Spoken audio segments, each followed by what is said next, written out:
Welcome back, War Room fans. Yeah, it's been off season. We're talking Christmas break and everything, but we're getting back into War Room mode. I'm here with my right-hand man guy, Bryce. You've heard him in a couple of the videos. So let's continue on our Japanese discussion. I never talked about the Russian attack plan. So Bryce and I have been sitting here discussing it.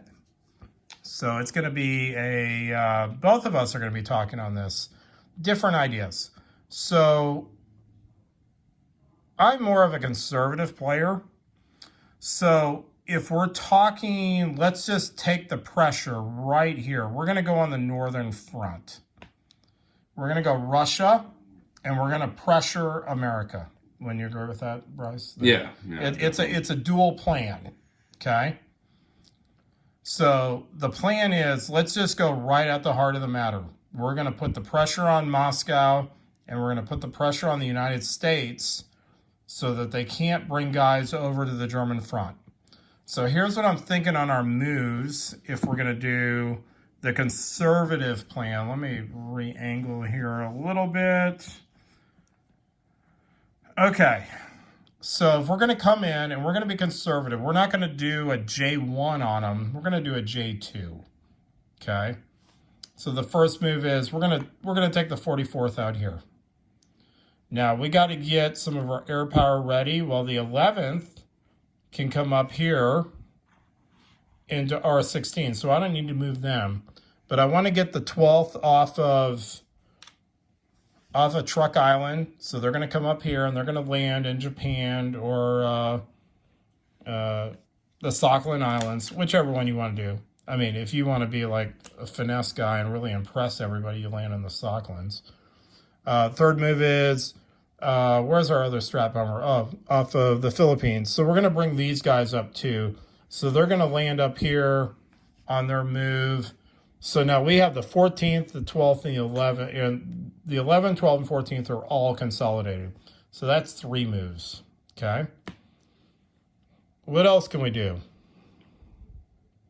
I'm just looking at the map. We're just looking at, because I want to leave some moves for other parts, like over in Burma, do some naval action.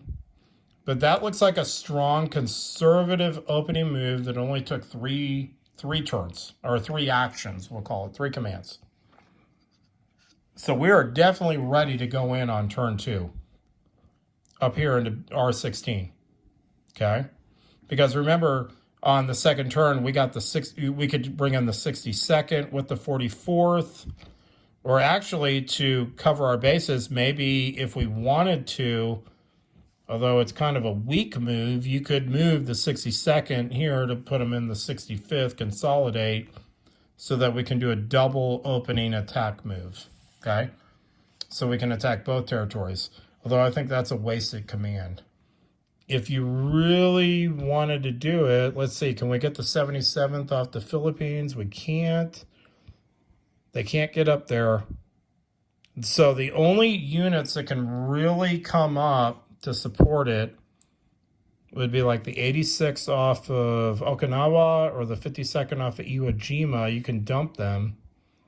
So we've got 3 moves. I'm going to just kind of move them on the side so we see our moves. So we got 3 moves. I mean, if you really want to bring the strength up, you could dump these guys and these guys.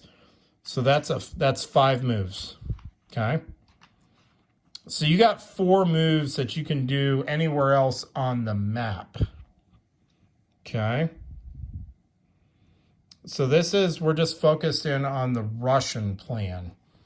Now, if we're gonna do it also with the United States plan, so that's 5 moves. You could actually bring the first up. Heck, you could bring them all the way over here. Okay.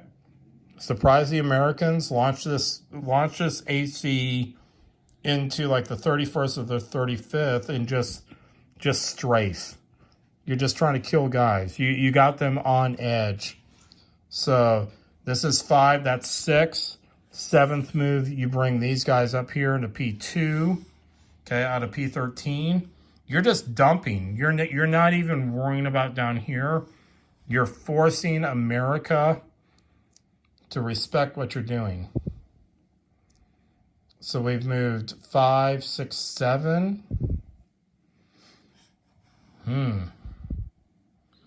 Where would we do our 8th and 9th move? What do you think, Bryce? Well, you moved all your air power out from Solomon Islands, so I guess you're giving up the Solomons. Well, yeah, that's one of the weaknesses of this plan. So if we left the 14th, with the so we're going to move the 14th back down here. That's the guys coming off Truk Island. They're going to come in here to support the Solomons because we don't want to lose the Solomons. Well, no, that's our air base. These guys are from. Oh well, these are the guys actually from. Okay, so back them up. Well, I screwed from up. the Carolines. I messed up. So the Caroline guys come in down here. I mean, I guess with the extra moves, you can also consider what you want to do about protecting your oil fields. Because you do have these British over here. You can consolidate these fleets so that you can. Yeah, so we have 2 guys left. We have basically the 2 British moves from ever threatening your we could move French Indo into Burma if we want to do that. Heck, if you go first in the turn or above England, you could actually just dump Burma back into French Indo. Don't even give them the opportunity to kill your guys. So there's some opportunities here. Okay. So let's reset. And Bryce and I were talking. And I will give him the forum now. And he is going to lay out a very aggressive opening turn move to really put the hurt on Russia on turn 1 with opening units. So I give you the table, Bryce. Let's see what you got, buddy.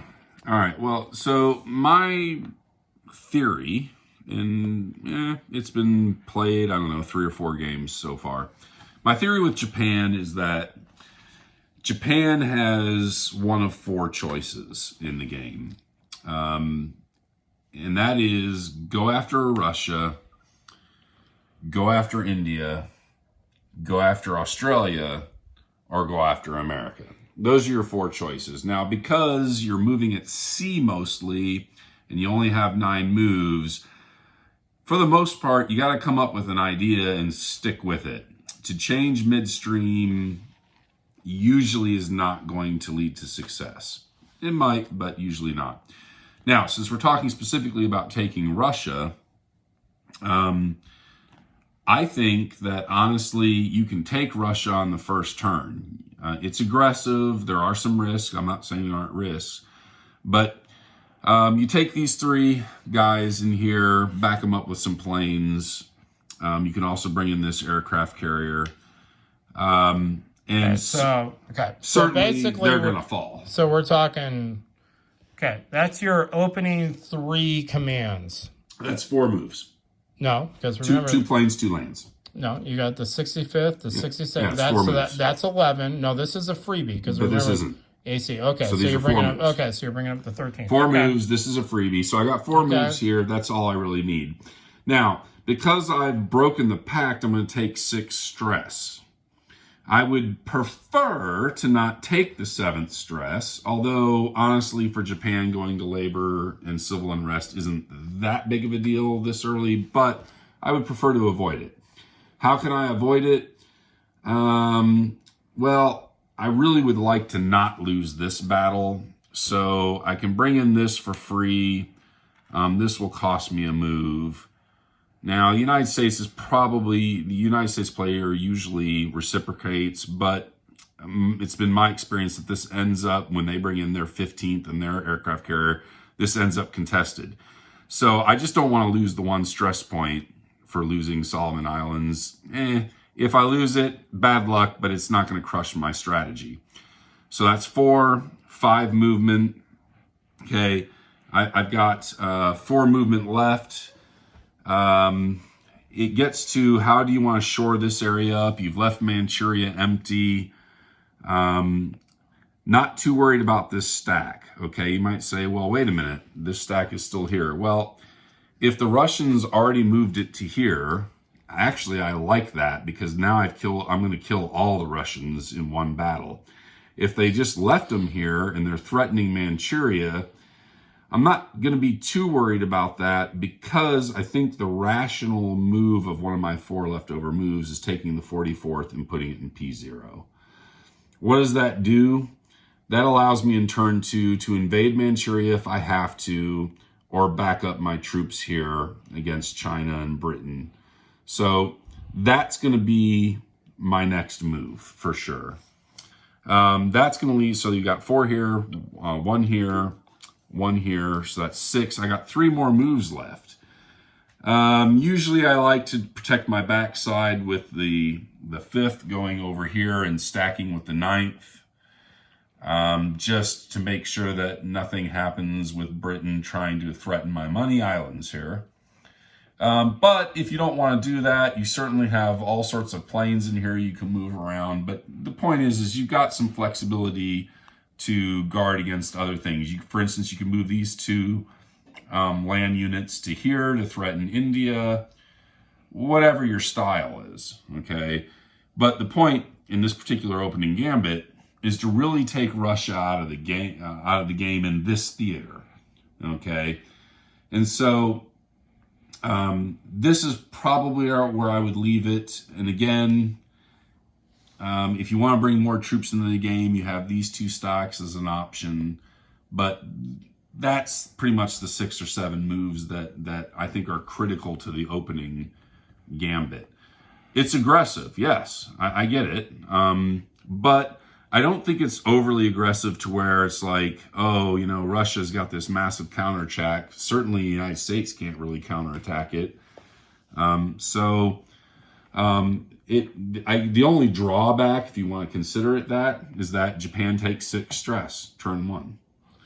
But okay, so hearing your strategy out, the only thing I would say is if the 34th wants to come in, so let's say you do blow off the 58th, and I don't know how the casualties are going to come out. But, okay, so the 58th is gone. You've taken R16, okay? So the 34th realistically is probably sitting there still on turn 1. Yeah. Okay. So the 34th has 2 options. They can counterattack into here, or they can take Manchuria. I would maybe say just keep the 44th out in P1. Because in P1 they can reinforce up here. So even if he comes in here, you can bring him up here. And I don't know. I mean, that's one of those things. That's up to you and how you want to look at it. I guess it depends on how aggressive your opponent is, because here's the other thing that you can do. If you're really, really, truly worried about a Manchurian counterattack, remember that the way I laid this out, we have 3 moves. Yeah. Three more moves. If you're really worried about it, move the 24th to here, move the 84th to here, move the 15th to here. Now you're like, oh, but you're giving up J5. Yes, I am giving up J5. Which is called Hong Kong in my videos. Okay, but J5, yeah, it's 2 stress, it's 2 iron, and it's 1 OSR. But the reality is you've got the 44th off the coast. Okay, yeah. You now have enough troops up here that this 34th has been essentially rendered useless. So even if China does take this, okay, they guessed right, and they wrote their orders to take that, you're taking it back. Well, I would agree with that, because the reality is on the opening turn, I mean, unless you're playing against a crazy Chinese player, what are the chances they're going to send in the 102 and 101 into Hong Kong J5? Very on the first small, turn, on the first turn. Probably not going to happen. But even if they guessed right, you now can counter with the 44th and the 15th, 16th, and 14th. It's not going to look good for China. Yeah, China's going to lose both stacks. So I'm not so sure that you need to necessarily worry about it, but it goes down to your risk factor, really. What are you comfortable with, risk factor? Now, I freely admit I'm a risky player. The truth of the matter is, I view this as a game. I don't have to actually, write letters home to dead soldiers. So, I say send them. It's a game to me. No, I agree with that. And that's right or wrong. That's the truth of the matter. So at the end of the day, okay. So I laid out the conservative approach. Bryce put out the aggressive approach.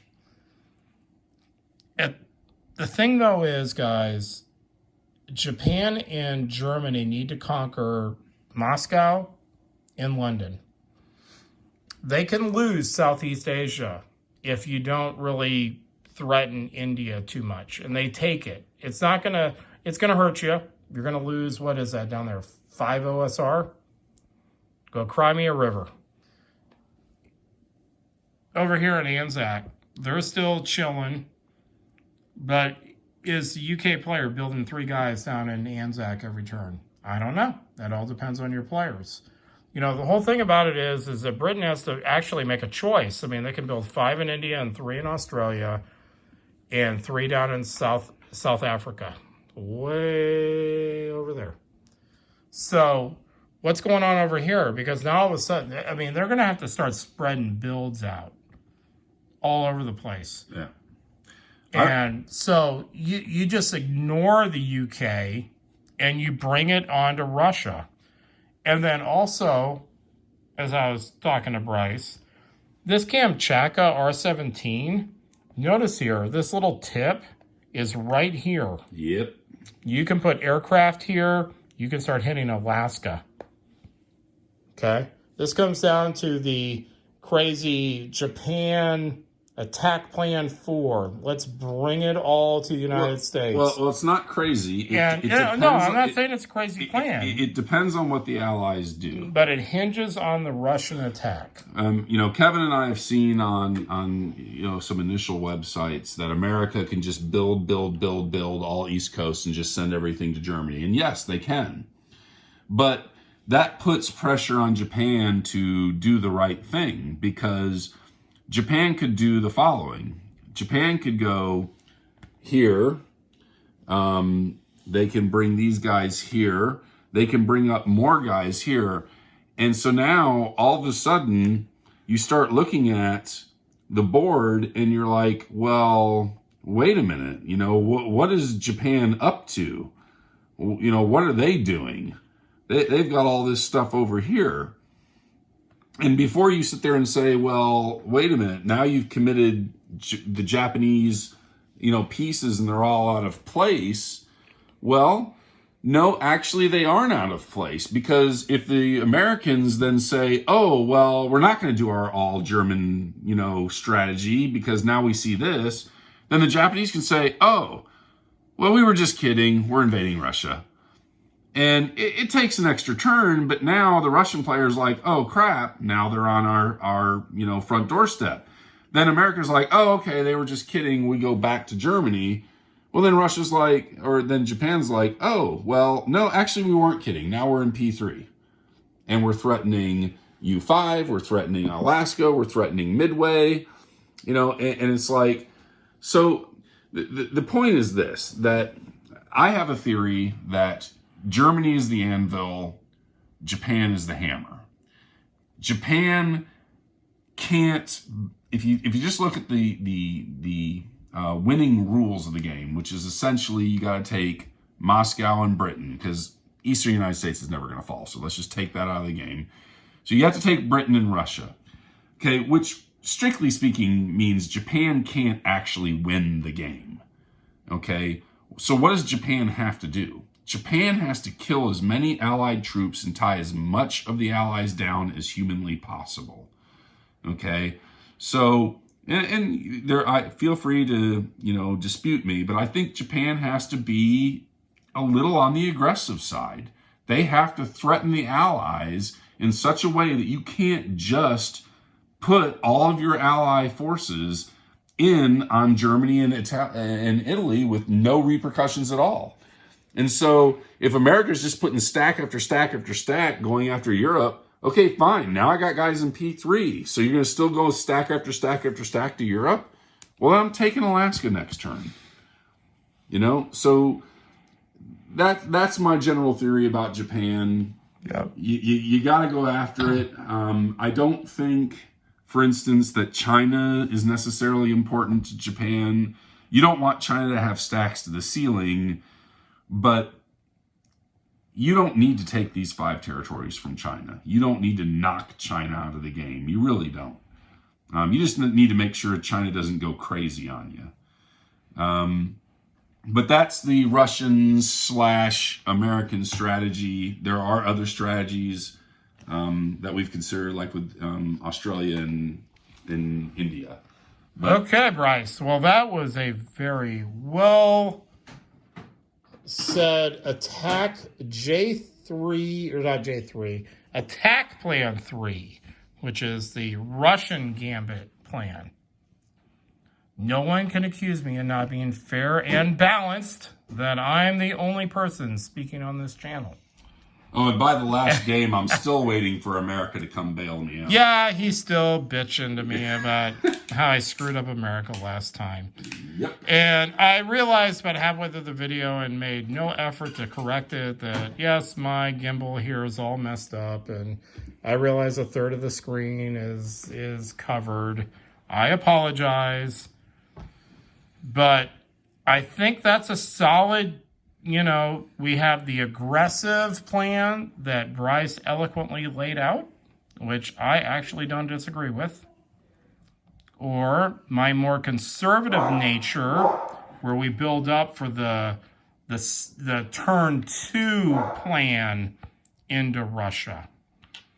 But I do think Japan needs, it's kind of like a dual threat, as Bryce was pointing out at the end. You have to make America think, well, what are they doing? Are they coming at me in Alaska and up here? Because the minute, if they don't respect that and you get Alaska, okay, not only is that some nice resources, but you could actually, if you plan it out right, you can actually start strat bombing central and western United States. You can come down here and take Hawaii, Midway. Midway Island's a nice, juicy territory for air units. We're going to talk about that in Attack Plan 4, which is let's just come on over here and jam the United States. So I think we laid out a good plan to just go right after Russia right off the bat. Let's forego the India thing, the Australian thing. Let's just take it right to Russia and the United States right off the bat. So, interested to hear what your guys' comments are in the comment sections below. And let's see what you guys think. Talk to you guys later. Bye.